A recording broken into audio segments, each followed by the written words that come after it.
Olá, no Alesp Cidadania de hoje nós vamos conhecer o trabalho da APAN, Associação Paulista de Assistência à Mucoviscidose. E para essa conversa eu recebo o presidente da APAN, Lucas Oliva Vicente. Seja bem-vindo. Obrigado, Priscila, pelo convite. É um prazer participar aqui do seu programa e poder falar um pouquinho com você e com a sua audiência. Eu que agradeço. Bom, vamos falar um pouquinho então da associação, o trabalho que ela presta, quem ela atende. Conta pra gente.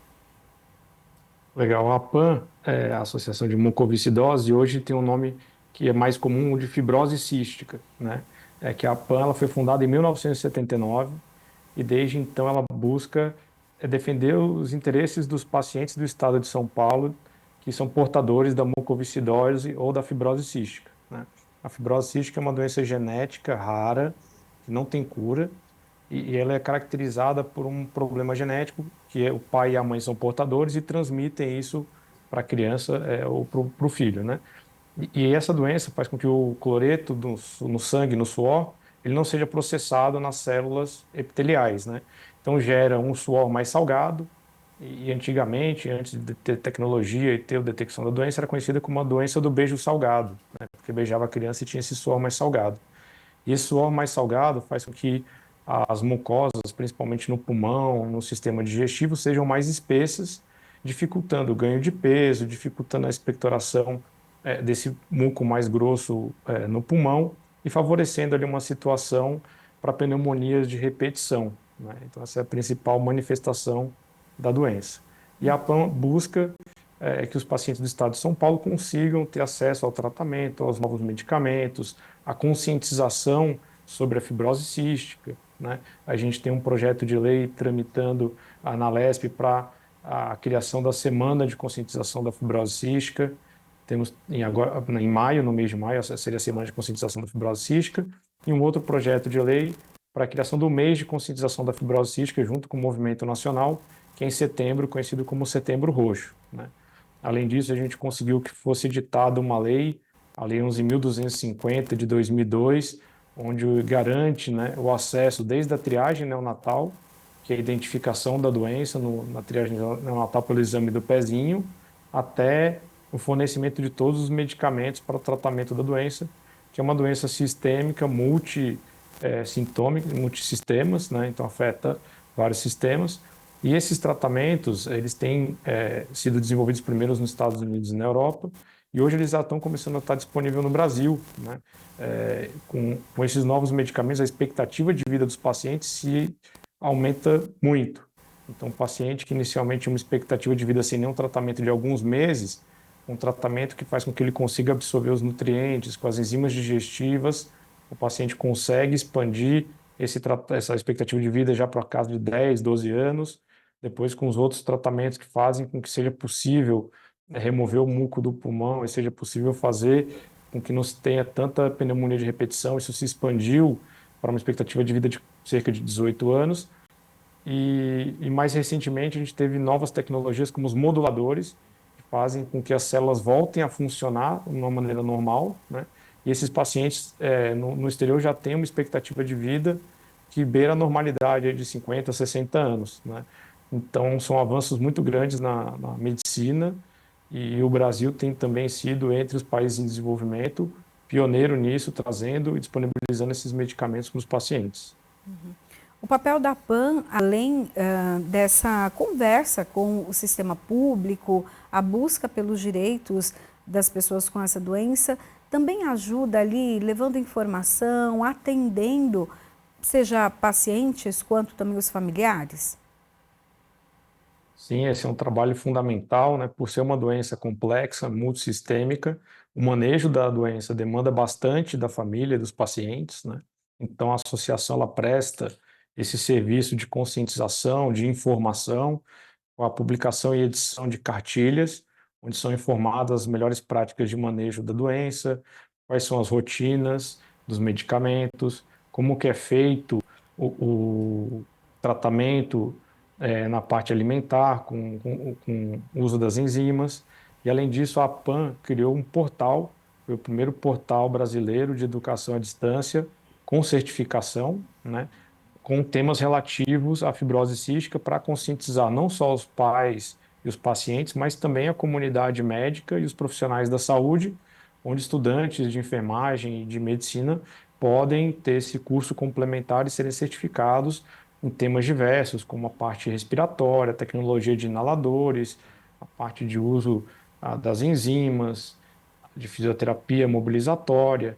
E recentemente divulgamos um curso também para saúde mental, que é um tema super importante, super em pauta, onde os tratadores, né, os pais, os familiares, se conscientizarem mais da importância desse tratamento também da parte psicológica, né? Hoje, o Centro de Referência de Fibrose Cística, eles contam com médicos pneumologistas, com nutricionistas, com fisioterapeutas e também com psicólogos para acolher a família e os pacientes. Então, a gente ajuda também nessa divulgação, nesse trabalho de conscientização, em cursos tanto presenciais, a PAN costuma executar seminários de duas vezes por ano, semestrais, para essa conscientização, e também da forma online, através do portal, aqueles que não podem comparecer nos cursos, nas palestras, podem depois assistir isso de casa, de qualquer lugar.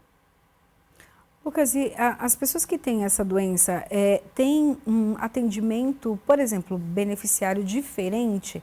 Tem, por exemplo, a possibilidade de receber algum recurso, alguma ajuda do governo? Vocês também passam essas informações? Sim, pela fibrose cística ser uma doença crônica, né, e ela vai se desenvolvendo, vai acumulando esses sintomas ao longo do tempo se eles não forem tratados, o paciente algumas vezes acaba sendo é, necessário a utilização de oxigênio de forma contínua, né, e algumas vezes chegando até um caso mais extremo de necessidade de transplante pulmonar. Então, a gente faz esse trabalho de assessorar esses pacientes, ajudar eles na obtenção dos documentos relativos, por exemplo, à isenção de rodízio, no caso que os pacientes fazem uso contínuo de oxigênio e são equiparados a pessoas com deficiência. A gente ajuda também na divulgação e conscientização das famílias de baixa renda para a obtenção do benefício de prestação continuado, né, para aqueles que são elegíveis naquele padrão de renda familiar. Então, é um trabalho também de apoio social para que os pacientes consigam ter esses benefícios, consigam ter facilidade na locomoção, né? E a gente também atua muito em parceria com os municípios que não têm centro de referência, né? Para que eles tenham o suporte do município no transporte para o centro de referência, seja aqui na capital de São Paulo, seja no interior do estado. E o estado de São Paulo hoje conta com 6 centros de referência, né? Então, é um estado realmente que vem liderando e sendo a vanguarda no Brasil no tratamento e no manejo da fibrose cística. Lucas, quais foram os resultados que vocês alcançaram aí já ao longo dos anos? Um deles, assim como você já citou, o aumento da expectativa de vida dessas pessoas. Antes ali tinha um período curto, ainda na infância. Hoje já se chega então numa fase jovem, início da fase adulta, levando em consideração que outros países já conseguem ali os seus 60 anos de vida. Quais são os avanços que vocês conseguiram, que a PAN conseguiu ao longo desse tempo todo? Foram diversos avanços que conquistamos ao longo desses anos, né, desde 1979, e a gente tem muitas histórias e fatos emocionantes que a gente passa sempre nas reuniões, né? Então, no começo dos anos 80, por exemplo, o principal desafio era a obtenção das enzimas pancreáticas, que são as enzimas que fazem com que os pacientes consigam absorver melhor os nutrientes, né? Na parte intestinal, ela tem essa dificuldade da absorção dos nutrientes. Na época, não era disponibilizado essas enzimas ainda pelo sistema público de saúde aqui pelo SUS, né? E os pacientes tinham que trazer essas enzimas de outros países e contavam ali na época com apoio de comissários da Varig, da extinta Varig, que faziam essa ajuda para poder trazer esses medicamentos e os pacientes conseguirem ter essa enzima, que era o primeiro passo para conseguir essa absorção dos nutrientes, né?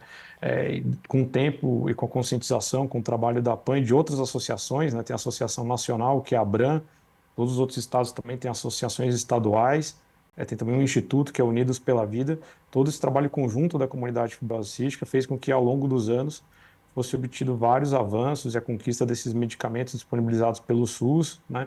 Essa troca de experiência entre as associações também é super importante. A gente tem alguns encontros anuais com as associações dos outros estados para essa troca de experiência, para a gente ajudar outros estados que eventualmente enfrentem alguma dificuldade e para a gente também expor os nossos problemas, também obter a ajuda deles, com dicas e orientações de como a gente pode comunicar melhor com os pacientes, como que a gente pode mobilizar para conseguir a inclusão, né, da triagem neonatal, que foi um passo super importante, porque a principal característica da doença, por ela ser crônica, você precisa tratar sempre o mais rápido possível.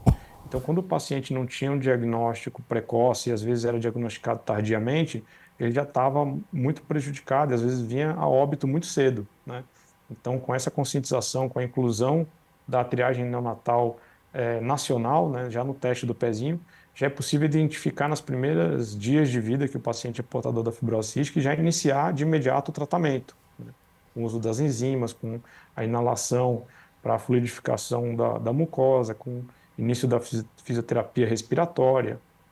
Então, uma grande vitória foi essa inclusão da triagem neonatal para os pacientes da fibrose cística. Na sequência disso, a gente teve a inclusão também dos fluidificadores mucolíticos, né, que é o Pulmozyme, um medicamento inalatório de alto custo que é fornecido pelo Estado, onde fluidifica a secreção para esse paciente conseguir expectorar melhor esse muco, né? E recentemente a inclusão no SUS dos moduladores para fibrose cística, que é um medicamento que praticamente vai trazer esses pacientes uma vida normal, né? Então é muito emocionante a gente poder ver os pacientes que já fazem uso através de judicialização desses medicamentos e agora outros pacientes que vão poder fazer uso, de pacientes que voltam a ter relato de uma vida normal, voltam a ter uma expectativa de vida prolongada. Pela primeira vez na história na fibrose cística, a gente começa a ter pacientes adultos, né? Então foi uma nova demanda que apareceu, os centros de referência, em sua grande maioria eram centros de referência para tratamento de crianças, não tinham centro de referência para tratamento de adultos. Então foi formado novas equipes para o tratamento desses adultos, né? Não são mais só pneumopediatras, mas sim pneumologistas para o tratamento dos adultos. Esses pacientes adultos também passam a ser cidadãos que contribuem, né? Que estudam, que trabalham, que têm a sua vida, e agora chegando numa fase onde a gente começa a ter pacientes com fibrose cística que são pais, né? Então, com o projeto de formar família, com o projeto de ter seus filhos, e como que você faz o manejo da doença para as mulheres durante a gestação, para os homens que tinham um problema de fertilidade relacionado à fibrose cística, também isso começa a ser resolvido. A gente tem pacientes, homens hoje tendo filhos também. Então, a gente passa por um período muito animador no manejo da fibrose cística, e é fundamental esse apoio, né, do governo do Estado de São Paulo, o apoio do governo federal, para que os pacientes tenham acesso a esses medicamentos e a gente possa tratar melhor esses pacientes. E a fibrose cística é uma doença genética muito estudada, porque entre as doenças genéticas raras, ela é a mais comum, com uma incidência aí no Brasil na casa de 1 para cada 8.000, 1 para cada 10.000 pessoas, né? Principalmente aqui no Sudeste e no Sul, essa incidência populacional é maior. Então a gente traz muito estudo genético da fibrose cística, foi uma das primeiras doenças mapeadas, né, o gene humano que gera a causa da doença, então ela é muito estudada cientificamente pelos geneticistas. Isso trouxe vários benefícios e vários avanços para a comunidade da fibrose cística. Então esse papel da associação de divulgar e fazer esse trabalho, essa ponte também entre os pacientes e o centro de referência, entre os pacientes e o governo, é fundamental para que os pacientes consigam ter acesso a um tratamento de qualidade e consigam estar acessando essas novas medicações que chegam quase no nível de customização para os pacientes de acordo com o tipo da mutação que eles têm, né? Até falando sobre essa medicação, né, você comentou que fora do país tem já outros, né, então medicamentos que estão mais à frente que conseguem até ampliar o tempo de vida da pessoa que tem a doença. Como que está esse trâmite até para trazer esses medicamentos aqui para o Brasil? Um passo muito importante foi dado em 2024, quando a Conitec, que é a Comissão Nacional de Incorporação de Tecnologias no SUS, aprovou a incorporação do novo modulador, que é um modulador de tripla tecnologia, que ele tem três remédios combinados em um só, né? Então ele tem um potencializador que aumenta a produção das células comunicadora, né, do cloro no suor, ele abre esse canal de cloro e depois ele faz uma boa formação dessa comunicação da célula com o resto do organismo para voltar ao funcionamento normal do corpo do paciente. E com essa incorporação no SUS foi um primeiro passo. Depois foi feita uma atualização do protocolo clínico de diretrizes terapêuticas, que é o PCDT, para fibrose cística, onde se incluiu nesse protocolo clínico esse modulador, que é o Trikafta, e o próximo passo agora é o processo de disponibilização nos estados, né, através das farmácias de alto custo, porque esse é um medicamento que é comprado pelo Ministério da Saúde, pelo governo federal, e ele é disponibilizado nos estados sob demanda, né? Então, o estado de São Paulo tem tido um papel muito importante de formatar também uma portaria estadual que siga essas diretrizes nacionais, né, e que facilite o acesso dos pacientes a esses moduladores. Então, a gente tem conversado muito com a Secretaria de Saúde do Estado de São Paulo, tivemos já 2 reuniões com eles, estamos trabalhando junto para até uma revisão de uma primeira versão que foi publicada do protocolo estadual, para que o protocolo estadual reflita essa mesma diretriz nacional, a mesma diretriz dos outros estados, onde você tem uma série de passos para disponibilização desse medicamento para o paciente. Então, o primeiro passo é ter um exame de cloro no suor, onde você mede realmente a quantidade de cloro que tem no suor do paciente para identificar a fibrose cística. O segundo passo é fazer um exame genético para identificar que aquele paciente é elegível ao Trikafta, e para isso ele precisa ter pelo menos uma mutação delta F508, que é o nome de uma das mutações que causam a fibrose cística.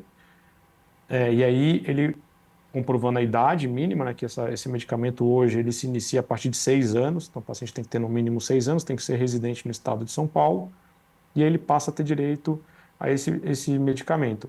E um marcador para comprovar o início do tratamento, é importante fazer uma prova de função pulmonar, que é um exame onde o paciente sopra, né, o volume forçado expirado em 1 segundo e mede o volume e a capacidade pulmonar desse paciente versus um padrão de referência para aquela faixa etária e para aquele sexo. E aí ele faz esse primeiro exame para comprovar qual era a capacidade pulmonar dele, e junto com o cloro no suor tem essa quantidade de suor que tinha de cloro no suor dele. Ele começa a fazer o uso desse medicamento numa primeira disponibilização, e aí no intervalo do primeiro ano, o paciente vai fazer novamente um teste de função pulmonar e vai fazer a verificação do cloro no suor. E a expectativa é que esses pacientes tenham pelo menos 20% de ganho de função pulmonar, né? E eles tenham a redução do cloro no suor também. Então, o protocolo deve refletir esses parâmetros que já foram definidos no PCDT nacional.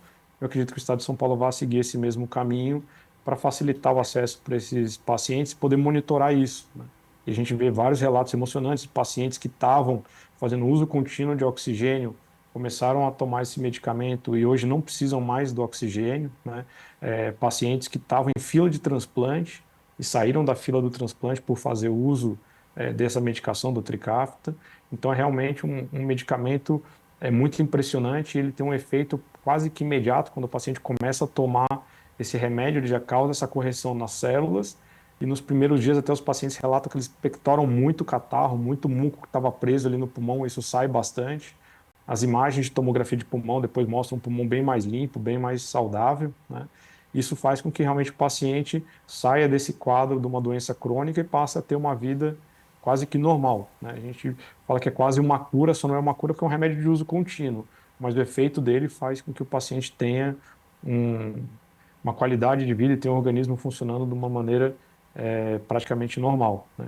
Então, o próximo passo mais importante vai ser um marco histórico aqui na fibrose cística, vai ser a disponibilização para os pacientes desse medicamento do Trikafta, onde a gente realmente espera ver que aqui no Brasil, aqui no estado de São Paulo, o que a gente vê nos outros países, onde a população adulta pela primeira vez vai passar a população infantil, né? Porque realmente os pacientes não vão morrer tão precocemente, os pacientes vão ter uma expectativa de vida muito maior e vão poder aí fazer planos e trabalhar, estudar e ter uma vida normal. O que a rede pública de saúde oferece para essas pessoas? Essa medicação, ela é fornecida pelo Estado de São Paulo ou pelo governo federal? Como que é esse trâmite? E o diagnóstico? Ele, depois do teste do pezinho, agora ele é mais certeiro? Ou ainda em alguns hospitais esse diagnóstico ele é feito tardiamente, por exemplo? Os pacientes que são triados pela triagem neonatal hoje tem uma abrangência muito grande, né, no estado de São Paulo, no Brasil como um todo, mas especialmente no estado de São Paulo tem uma triagem, um programa muito bem feito, muito bem executado, onde a gente consegue sim já pegar nesse primeiro momento esse desvio no exame do pezinho, né, pela ITR, a variação do ITR, né, que é a imunotripsina reativa. E aí, nessa variação, você tem que fazer uma repetição, porque você pode ter um falso positivo. Essa segundo exame do ITR dando alterado, o paciente já é encaminhado para a realização do teste do cloro no suor. Ele faz esse teste no cloro no suor, que tem os valores de referência, e ele dando realmente essa variação no cloro do suor, ele já é encaminhado para fazer um tratamento no centro de referência, onde ele começa a fazer o tratamento com as enzimas para poder ter uma alimentação e ganho de peso e conseguir se desenvolver, e inicia depois a inalação com soro e com os fluidificantes para a parte pulmonar, e junto com a fisioterapia e esse controle, né, porque o paciente de fibrose cística ele está muito sujeito a infecções pulmonares, sejam por vírus ou por bactérias, né? Então, o paciente, ele, quando vai a alguns lugares, ele já usa máscara, então tudo aquilo que a gente viveu na pandemia, de ter que lavar muito as mãos, usar muito álcool gel, usar máscara, é um pouco da rotina do paciente de fibrose cística. Acho que as pessoas puderam sentir mais esse desafio de ter que estar toda hora de máscara, de ter que estar lavando a mão, ter que estar usando álcool gel, que é um desafio que o paciente de fibrose cística já tem bastante, né? Em transporte público, nesses ambientes mais movimentados, é aconselhado a utilização da máscara. E agora, todos esses tratamento base já era fornecido pelo governo, alguns direto pelo Ministério da Saúde, com distribuição estadual, e outros direto pelo Estado de São Paulo, né? O paciente com fibrose cística tem uma característica interessante também, que ele tem essa dificuldade de ganhar peso, né? Então, o paciente chega a comer o dobro de calorias que uma pessoa normal. Então, para alguns pacientes tem esse desafio da alimentação também, porque por mais que você já está se sentindo saciado, você tem que comer mais que o normal para conseguir obter essas calorias, né, o dobro de calorias. Então, imagina uma pessoa que tem que comer o dobro que uma pessoa normal, tem um desafio muito grande. Então, tem também disponibilizado pelo Estado dietas hiperproteicas, né, onde o paciente consegue obter essas calorias, esses nutrientes para se desenvolver e para conseguir essas calorias, junto com as enzimas para absorção desses nutrientes, e também em quadros onde o paciente apresenta, né, uma colonização por bactérias, é fornecido antibióticos inalatórios, né, para erradicar essas bactérias no pulmão, e se isso não tem um efeito, o paciente precisa ser internado, né? Então tem até um filme sobre a fibrose cística que se chama Cinco Passos de Você, que foi um filme que ficou de Hollywood, aí, bastante famoso, e ele retrata uma fase mais crítica da doença, até antes da existência desses novos moduladores, né? Então, realmente, a expectativa é que com esses novos moduladores a gente consiga facilitar esse manejo da doença, com que o paciente não tenha necessidade de tantas intervenções ao longo do dia, porque a rotina normal de um paciente fibrosístico, ele tem a fisioterapia, tem pelo menos de 2 a 3 inalações que precisam ser feitas numa fase normal, e se você tem uma fase aguda, né, com uma pneumonia ou com um quadro pulmonar exacerbado, o paciente aí precisa de 2 fisioterapias, precisa fazer de 5 a 6 inalações. Então, imagina o tempo que despende para fazer tudo isso, né? Uma inalação demora de 20 a 30 minutos, então, a gente está falando de pelo menos 3, 4 horas por dia dedicado ao tratamento da doença. A gente faz também um trabalho muito forte junto com as pessoas mais carentes para ter acesso aos inaladores, né? Tem um programa Inspirar, onde a gente consegue ao fornecimento desses inaladores. E a gente faz também um trabalho muito grande de tirar dúvidas, de acolher. A gente tem um grupo, chama Grupo Acolher, onde participam os pais e os pacientes, e a gente tem uma grande troca de experiência, fala do manejo da doença, fala de desafios do dia a dia e relata casos eventuais onde tem uma falta, um desabastecimento, onde algum medicamento não está chegando em alguma farmácia, ou não está chegando na ponta, e a gente faz essa ponte junto com a Secretaria de Saúde para que seja corrigido, né, esse problema. A PAN dispõe também de um aplicativo, tanto para Android quanto para iOS, onde os pacientes podem relatar essas faltas de medicamento, eles podem monitorar as datas das consultas e dos retornos. Os pacientes com fibrose cística têm que ter uma consulta pelo menos uma vez a cada 2 meses ou mensal, dependendo do caso do paciente, mas no mínimo a cada 2 meses de acompanhamento e monitoramento da doença, com os exames de rotina e com a dispensação, né, da receita, o pedido de liberação desse medicamento da assistência especializada.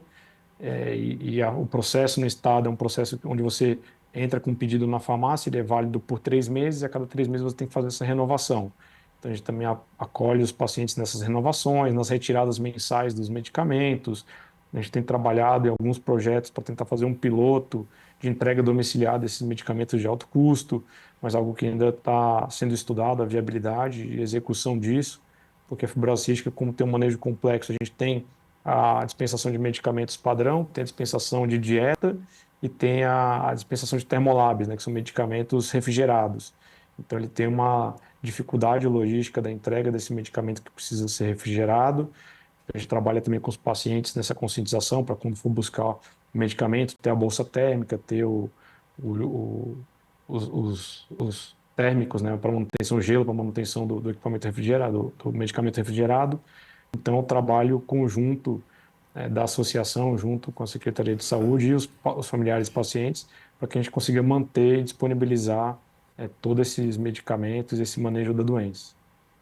Bom, nós temos um projeto de lei em tramitação aqui na LESP e está já ali em análise dos deputados que fazem parte da Comissão de Saúde. Ou seja, ele já passou pela primeira comissão, Comissão de Constituição, Justiça e Redação, aprovado, seguiu para a comissão temática. Depois disso também seguem para outras, né? Ele segue para outras comissões até chegar ali no plenário, votação, aprovação ou não, aprovado, vai para o governador que pode sancionar ou não essa lei. Esse projeto de lei 450 de 2021, ele quer instituir Setembro Roxo, mês dedicado à realização de ações de conscientização e divulgação sobre a fibrose cística. Lucas, como a APAN entende que esse Setembro Roxo deve acontecer, deve impactar pessoas? A gente sabe que hoje, quando fala de outros meses que têm as suas cores determinadas, já automaticamente a gente já pensa, Outubro Rosa, câncer de mama, já faz a associação. De que maneira vai impactar positivamente ter um mês para falar sobre a fibrose cística? Muito bacana esse projeto, né? Um projeto da Rafa Zimbaldi e do Roberto Moraes. O Roberto Moraes é um deputado que tem apoiado muito essa causa da fibrose cística, né? Ele foi o relator da Lei 11.250 de 2002 para garantir esses medicamentos aos pacientes da fibrose cística. Eu acredito muito que a LESP vai se sensibilizar com esse projeto de lei, vai incorporar aqui no estado de São Paulo o mês de conscientização da fibrose cística, né? A gente já tem um movimento em outros estados onde isso está acontecendo, e é super relevante isso porque esses dias mesmo eu recebi uma mãe da Baixada Santista que está com uma dificuldade de diagnóstico do paciente, né? Porque quando a gente fala dessa questão do diagnóstico, tem várias nuances desse manejo da doença. O teste de cloro no suor, às vezes, ele dá no limite entre um diagnóstico que pode ser normal ou pode representar doença, né? Então, nesses casos limítrofes, onde não tem uma certeza absoluta ainda se isso é fibrose cística ou não, mas você vê ali um paciente, às vezes, que já está com 5, 6 anos de idade, com várias pneumonias de repetição, no caso desse paciente que chegou até a PAN, só nesse ano, em 3 meses, ele já teve 3 pneumonias, né? Então, imagina, você entra numa pneumonia, entra com tratamento de antibiótico, fica internado, sai, algumas semanas volta a ficar doente de novo, mesma situação, tem que tomar antibiótico, tem que ficar internado, sai, volta de novo. É muito difícil para o paciente, muito difícil para a família. A gente acredita que um projeto de lei de conscientização ajude nesses casos, né? Ajude no passo a passo do diagnóstico, no passo a passo de acesso aos medicamentos. É, a gente está muito confiante de que a LESP vai aprovar esse projeto de lei, que isso vai ser sancionado pelo governador, né? Em 2023, por uma iniciativa da APAN, a gente comunicou o secretário de Fazenda do Estado de São Paulo, eles propuseram, junto com a LESP, um decreto para isenção dos moduladores, né, desses medicamentos, são isentos de ICMS no estado de São Paulo. Então, foi mais uma medida é muito importante para garantir esse acesso, garantir essa redução de custo desses medicamentos, né? Onde, no estado de São Paulo, onde eles são isentos de ICMS. Então, a gente acredita que essa conscientização, essa divulgação, e que seja cada vez mais, como você comentou, o link entre o setembro roxo e a fibrose cística, né? Como acontece no câncer de mama, como acontece no novembro azul, o setembro, o outubro rosa. Então, a gente consegue ter essa fácil memorização dessa data, da doença, dessa necessidade, né? E lembrar que é uma doença rara, né? Ela acaba tendo um público, não é uma doença prevalente que tem um grande número de pacientes, é uma doença que tem um número menor de pacientes. Hoje, no estado de São Paulo, a gente estima que são mais ou menos 1.600 pacientes, né, que são portadores de fibrose cística, e que a gente possa ajudar a detectar esses pacientes e a tratá-los para que eles realmente tenham uma expectativa de vida e consigam ter uma vida de qualidade. Além dessas ações e até a conversa com o Legislativo Paulista, quais são os próximos passos aí? O que está programado para esse ano para a PAN? Vocês têm né, organizado palestras, cursos? Me conta um pouquinho da programação do ano. Sim, esse ano tem sido um ano bem atribulado, com muitas consultas públicas, onde a gente participa, respondendo diretamente e orientando, né, a adoção de políticas públicas.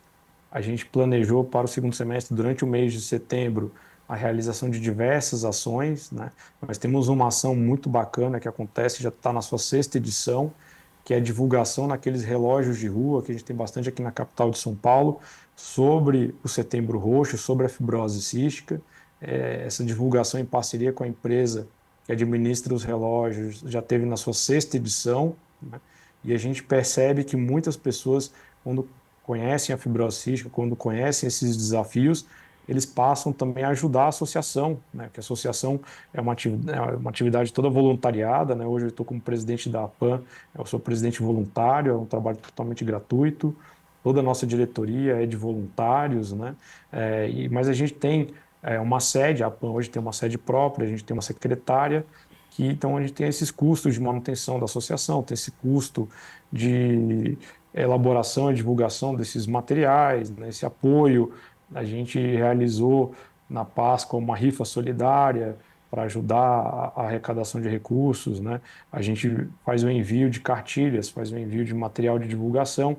E uma coisa fundamental para a fibrose cística é a prática de exercício físico, né? Nessa vida hoje moderna, a gente acaba tendo, por muitas vezes, uma vida muito sedentária, e isso também prejudica muito o paciente com fibrose cística. Então, a gente participa junto com as outras associações estaduais e com Unidos pela Vida da equipe de fibra, né, que é a divulgação da prática esportiva para os pacientes de fibrose cística. A gente teve um exemplo muito bacana na Olimpíada aqui do Rio, que a Tamires foi uma das atletas que levou a tocha olímpica, né, e divulgou aí a fibrose cística. Então a gente vê essa prática esportiva, essa prática de uma boa alimentação, de uma boa nutrição, fazem toda a diferença no resultado final do manejo da doença. Então a gente está incentivando, esse ano um dos motes para o Setembro Roxo será a prática esportiva, será uma boa agenda aí de exercício, seja caminhada, seja academia, seja natação, bicicleta, tem várias práticas que levam realmente ao melhor resultado para os pacientes. É impressionante quando a gente vê como os pacientes ficam melhor e como eles se desenvolvem bem. É isso que a gente busca, que o paciente entenda esses desafios, essas necessidades e consiga se desenvolver como um cidadão plenamente atuante. A fibrose cística, ela pode ser diagnosticada na fase adulta ou é sempre ali nos primeiros momentos de vida? Olha, ainda hoje a gente tem alguns casos, é muito raro isso acontecer, né? Por ser uma doença crônica e progressiva, se a paciente não é diagnosticado nos primeiros anos de vida, nos primeiros meses, é muito difícil que ele sobreviva até uma fase adulta sem ter esse diagnóstico. Mas a fibrose cística, ela é uma doença bem peculiar, porque ela tem até 2.000 mutações que podem causar a fibrose cística, né? E cada mutação ela tem um nível de gravidade, um nível de acometimento no paciente. Então acontece sim, às vezes a pessoa tem uma mutação que não é tão grave, não tem uma disfunção na célula ali tão grande, e o paciente consegue chegar a uma fase adulta com 20, 25 anos. A gente teve também, recentemente a gente ajudou um paciente que no Rio de Janeiro, que estava aqui, mas foi para o Rio de Janeiro, que foi diagnosticado com 40 anos, né? Então, assim, é muito raro disso acontecer, mas acontece. E aí a gente acaba se deparando com vários desafios, né? Porque toda a política pública que foi estruturada, ela visava muito essa triagem para criança, né? Então, a tabela SUS, os códigos do sistema, ele está habilitado para um diagnóstico de pacientes até 2 anos. Quando você passa de 2 anos, o paciente já não está apto a poder fazer esses exames de diagnóstico pelo SUS, né? Então, a gente fez um trabalho conjunto com centros de referência para conseguir realizar esses exames diagnósticos, para conseguir fechar esse mapeamento da doença e aí sim encaminhar o paciente para o tratamento. Mas isso são casos raríssimos assim de se acontecer. A sua grande maioria dos pacientes é a detecção realmente ali nos primeiros dias, nas primeiras semanas ou anos de vida, né? Nosso objetivo é que seja ali no teste do pezinho mesmo, no segundo dia de vida já tem o resultado dessa triagem. A gente chegou já no finalzinho da nossa conversa, mas conta pra gente os endereços, tanto das redes sociais, site, da PAN, para que as pessoas tenham mais informações, possam ajudar de alguma maneira e até fala pra gente se dá, como que as pessoas podem ajudar. Bacana. O pessoal pode falar com a gente pelo nosso site, né, apan.org.br. A gente também está disponível no Instagram, @pan_fc_sp. Tá? A gente tem as redes sociais também no Facebook, a PAN-SP, e aí o pessoal pode entrar em contato. A gente está sempre nos canais, nas redes sociais, fazendo campanha, fazendo divulgação pela fibrose cística. E estamos à disposição para ajudar os pacientes e também estamos, esse ano, trabalhando para a PAN ser reconhecida como MOCIP, né? Uma organização social, uma organização de interesse social permanente, né? Onde a gente quer prestar mais serviço para os nossos associados nessa ajuda do manejo da doença e facilitar também para que os projetos de educação, como o Educa FC, o nosso projeto do aplicativo do Monitor FC, consigam receber apoio de empresas e entidades através de projetos educacionais e projetos de divulgação da fibrose cística. Então, a gente vai contar aí também com mais esse desenvolvimento. A nossa meta é esse ano conseguir incluir a PAN como MOCIP. Obrigada, eu conversei com o Lucas Oliva Vicente, que é o presidente da PAN. Obrigada e sucesso aí para o trabalho de vocês. Muito obrigado, Priscila. É um prazer participar aqui do Alesp Cidadania. E obrigado pelo espaço para a gente poder contar um pouquinho dessa história da PAN, que vem desde 1979, e contar um pouquinho mais sobre fibrose cística. Eu que agradeço. O Alesp Cidadania fica por aqui. A gente se encontra na programação da Rede Alesp. Até o próximo programa. Tchau, tchau.